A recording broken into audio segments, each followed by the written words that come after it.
করোনায় টানা কমছে বেসরকারি ঋণের প্রবৃদ্ধি, ব্যাংকগুলোকে ঋণ প্রক্রিয়া সহজ করার তাগিদ কেন্দ্রীয় ব্যাংকের।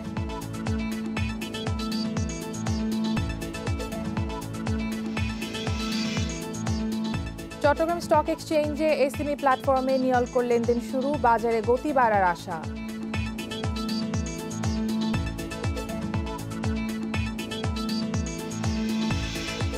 দীর্ঘদিন বন্ধ থাকা পর্যটন কেন্দ্র খুলে দেওয়ার দাবি ব্যবসায়ীদের, অনিশ্চয়তায় 40 লাখ মানুষের কর্মসংস্থান।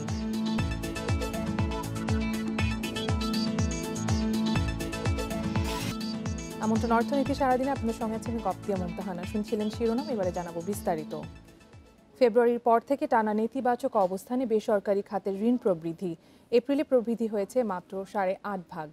ঋণের চাহিদা কমে যাওয়া এবং করোনায় ব্যবসায়িক অনিশ্চয়তা এই পরিস্থিতি বলছেন শিল্পোদ্যোক্তারা। ঋণ প্রদানে বাণিজ্যিক ব্যাংকগুলোর সদিচ্ছার পাশাপাশি ব্যবসায়ীদের নিয়ম মেনে আবেদনের তাগিদ বাংলাদেশ ব্যাংকের। চলতি অর্থবছরের মার্চ শেষে ব্যাংকিং খাতের অতিরিক্ত তারল্য বেড়ে দাঁড়িয়েছে 1,98,465 কোটি টাকা।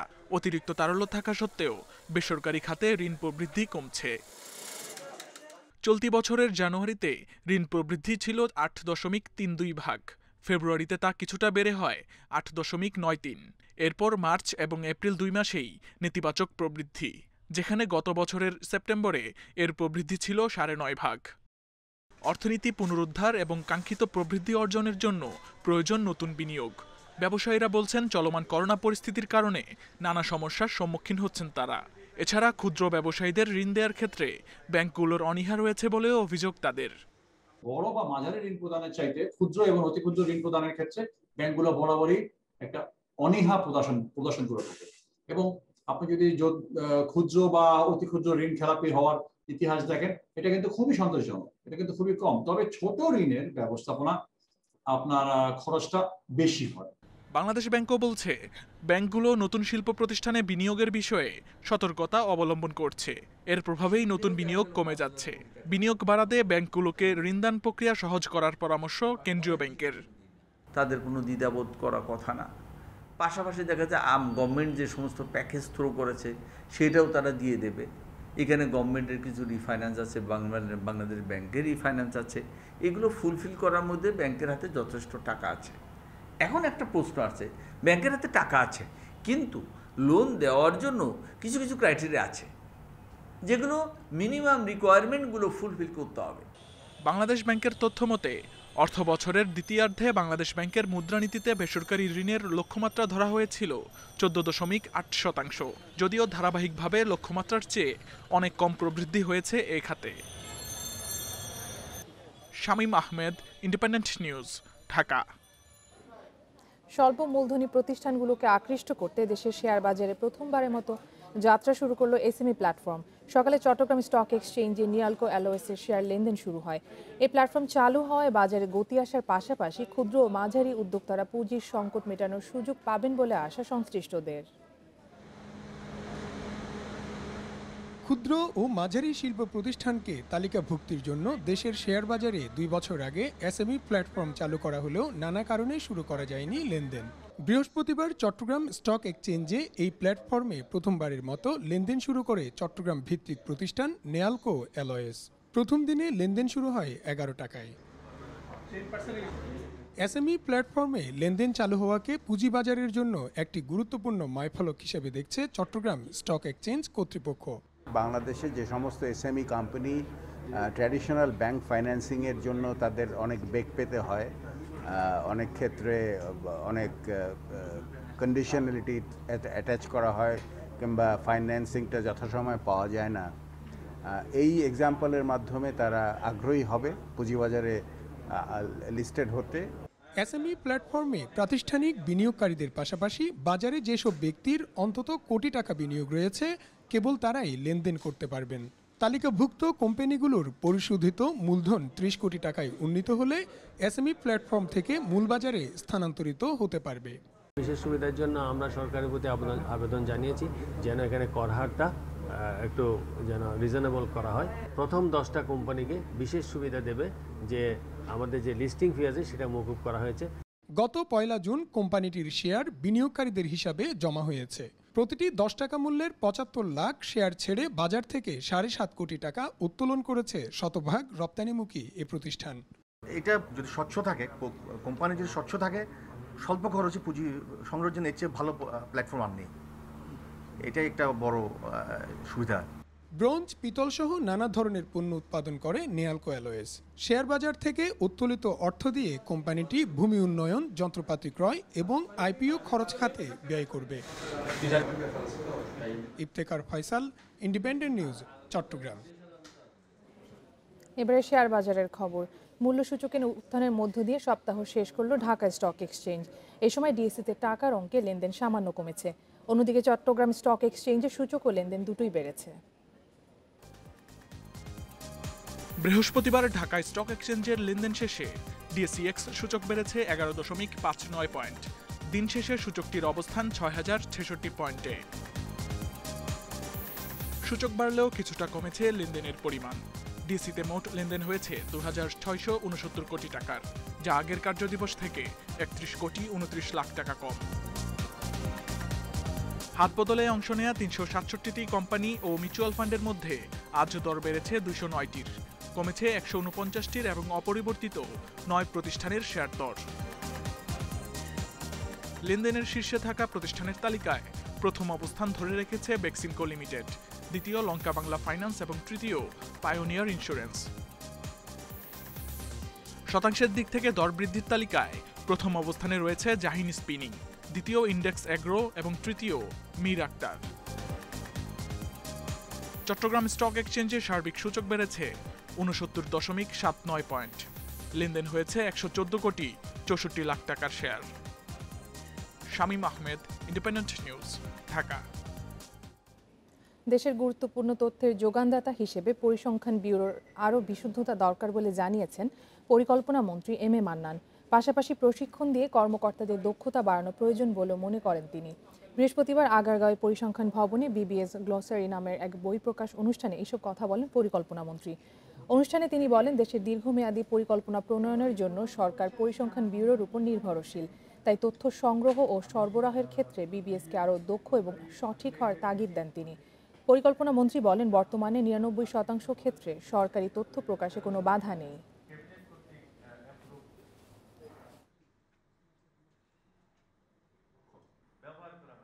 কোনো কিছু লুকিয়ে রাখার প্রবণতা নট অ্যাকসেপ্টেবল কোনো আধুনিক সরকার। একটা বিষয় রাষ্ট্রীয় তাৎক্ষণিকভাবে ওই সময়ের জন্য ক্লাসিফাইড হতে পারে, গুরুত্বপূর্ণ হতে পারে, এটা ওনারা বুঝবে।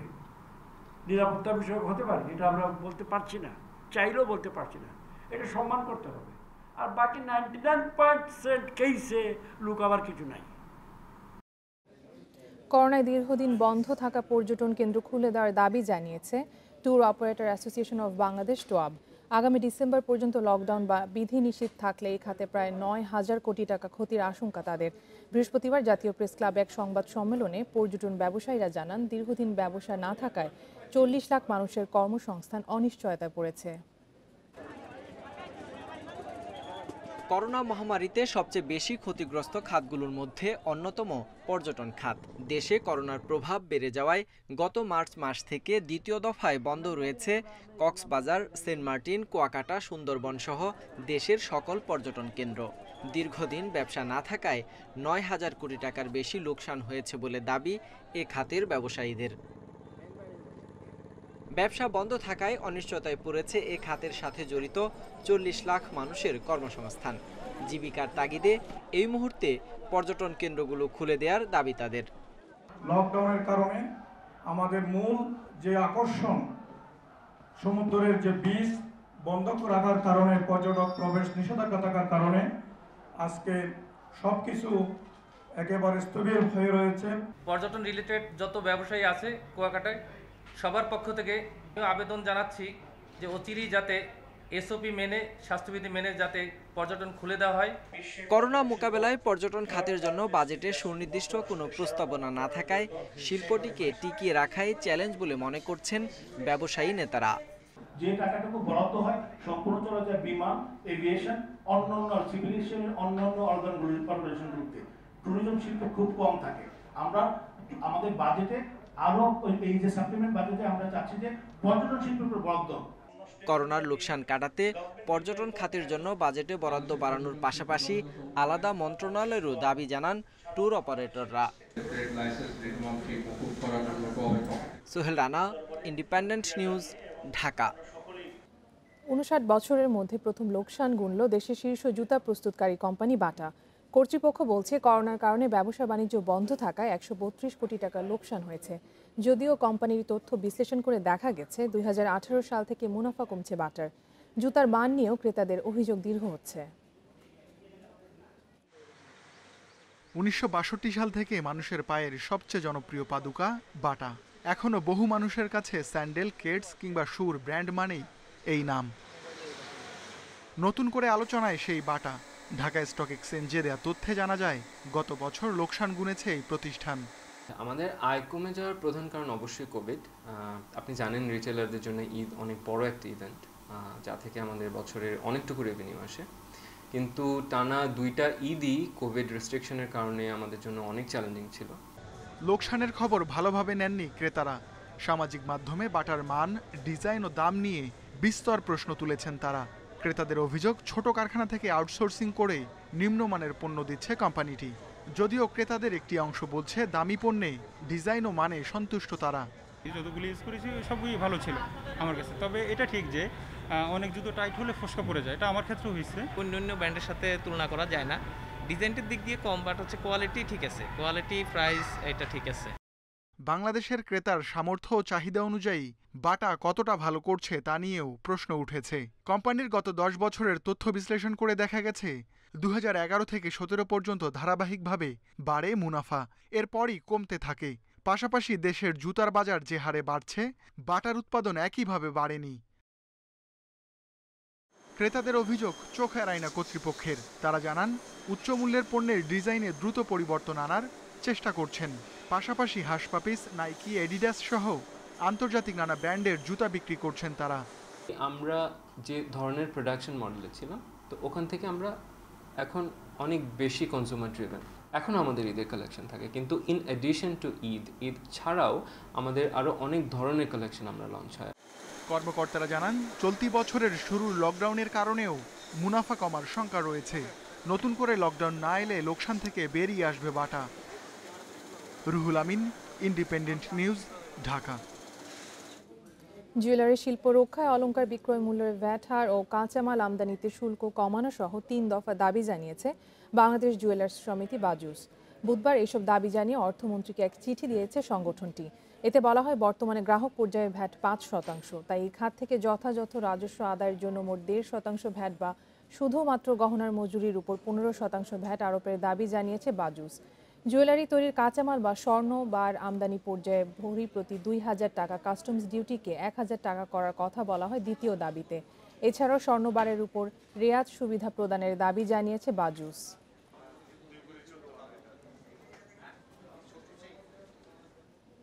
ইউনিলিভার বাংলাদেশ লিমিটেডের নতুন প্রধান নির্বাহী কর্মকর্তা ও ব্যবস্থাপনা পরিচালক হচ্ছেন জাভেদ আক্তার। আগামী 1 জুলাই থেকে দায়িত্ব নেবেন তিনি। বৃহস্পতিবার এক সংবাদ বিজ্ঞপ্তিতে তথ্য জানায় ইউনিলিভার বাংলাদেশের দ্বিতীয় বাংলাদেশি এমডি হতে যাচ্ছেন জাভেদ আক্তার। এর আগে কামরান বাকের ইউনিলিভার বাংলাদেশের চেয়ারম্যান ও এমডি হিসেবে দায়িত্ব পালন করেছেন। ইউনিলিভার সাউথ এশিয়া লিডারশিপ টিমেও যোগদান করবেন জাভেদ। বর্তমানে ইউনিলিভারের দক্ষিণ এশিয়া অঞ্চলের ডিজিটাল ট্রান্সফরমেশন অ্যান্ড গ্রোথ বিভাগের ভাইস প্রেসিডেন্ট হিসেবে দায়িত্ব পালন করছেন জাভেদ আক্তার।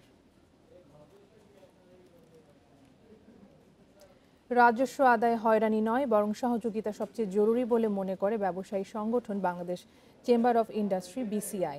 পাশাপাশি প্রস্তাবিত বাজেটে অগ্রিম আয়কর প্রত্যাহারের দাবি তাদের। বৃহস্পতিবার রাজধানীতে বিসিআই কার্যালয়ে বাজেট পরবর্তী সংবাদ সম্মেলনে আহ্বান জানান সংগঠনটির সভাপতি আনোয়ারুল আলম চৌধুরী পারভেজ। এ সময় তিনি আরও বলেন, ভ্যাট আদায় প্রক্রিয়ায় জবাবদিহিতা নিশ্চিত করতে হবে। ব্যবসায়ীদের প্রতি নেতিবাচক মনোভাব থেকে বেরিয়ে আসতে হবে। এতে সামগ্রিক রাজস্ব আগের চেয়ে বাড়বে। প্রস্তাবিত বাজেটে 20% অগ্রিম আয়কর উৎপাদন খরচ বাড়িয়ে দেবে। বাণিজ্য ও বান্ধব পরিবেশ নিশ্চিত করতে এ কর আরও বাতিলের দাবি জানায় বিসিআই।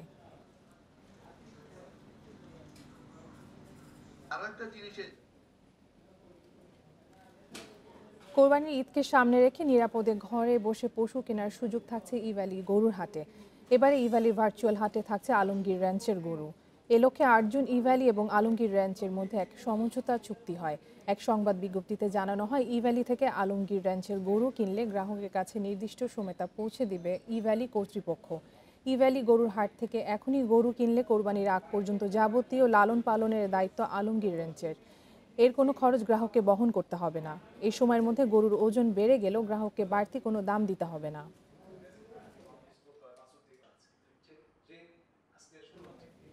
এবারে জানাবো বিশ্বের প্রধান মুদ্রার সাথে টাকার আজকের বিনিময় হার।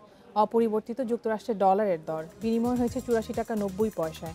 যুক্তরাজ্যের পাউন্ডের দর কমেছে, বিনিময় হয়েছে 122 টাকা 87 পয়সায়। কমেছে ইউরোর দরও, বিনিময় হয়েছে 105 টাকা 40 পয়সায়। অপরিবর্তিত ভারতীয় রুপির দর বিনিময় হয়েছে 1 টাকা 24 পয়সায়। অপরিবর্তিত সৌদি রিয়ালের দর বিনিময় হয়েছে 22 টাকা 74 পয়সায়। দর অপরিবর্তিত আরব আমিরাতের দিরহামের বিনিময় হয়েছে 23 টাকা 23 পয়সায়। কুয়েতি দিনারের দর বেড়েছে, বিনিময় হয়েছে 284 টাকা 10 পয়সায়। মালয়েশিয়ান রিঙ্গিতের দর অপরিবর্তিত, বিনিময় হয়েছে 20 টাকা 73 পয়সায়। শেষ করব অর্থনীতি সারাদিন, শিরোনামগুলো জানিয়ে দেব আরও একবার।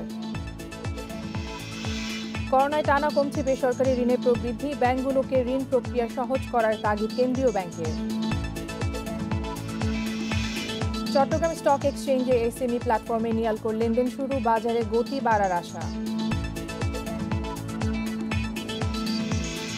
দীর্ঘদিন বন্ধ থাকা পর্যটন কেন্দ্র খুলে দেওয়ার দাবি ব্যবসায়ীদের, অনিশ্চয়তায় 40 লাখ মানুষের কর্মসংস্থান।